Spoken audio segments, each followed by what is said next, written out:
నిహారికకు గుడిలో గురువుగారు కనిపిస్తారు. మీ జాతకం వేదవతి జాతకం కాదని వేదవతి గారికి చెప్పేస్తాను అని చెప్పి గురువుగారు నిహారికకు చెప్తూ ఉంటారు. ఇక నిహారిక కృష్ణబాబు ఆ మాటలకు టెన్షన్ పడుతూ ఉంటారు.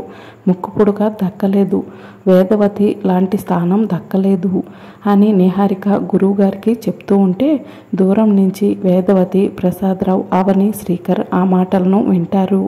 ఇక వేదవతికి కోపం వచ్చి నిహారికను లాక్కొచ్చి అమ్మవారి ముందు కింద పడేస్తుంది.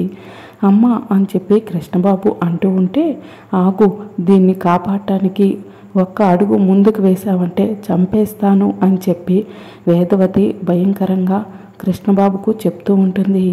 ఇక వేదవతి అమ్మవారి ముందు ఉన్న త్రిశూలం తీసుకుని నిహారికను పొడవబోతూ ఉంటుంది. ఇక కృష్ణబాబు గట్టిగా కళ్ళు మూసుకుని అమ్మ అని చెప్పి గట్టిగా అరుస్తాడు. మరి రాబోయే ఎపిసోడ్లో ఏం జరుగుతుందో తెలుసుకోవాలంటే ఛానల్ని సబ్స్క్రైబ్ చేసుకోండి.